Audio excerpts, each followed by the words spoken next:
দেখবেন মসজিদে জুমার নামাজে অনেক মুসল্লি আছে, সামনের কাতারে নামাজ পড়ে, কিন্তু উনি এর সামনের কাতারের থেকে উঠা বিড়ি খায়। উনি আজ 30 বছর এই সামনে ফইলা বই, উনি এখান থেকে গিয়া বাইরে বিড়ি দেয়।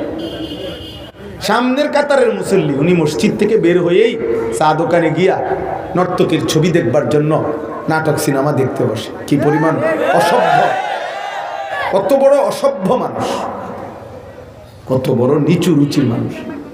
এতটুকু লজ্জা আপনার ভিতরে হলো না? আপনি মসজিদ থেকে বের হইয়া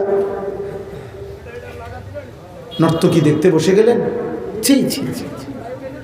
এই দেখবেন যে ওনার সারা জীবন বসে ঠিক আছে, কিন্তু গাফল।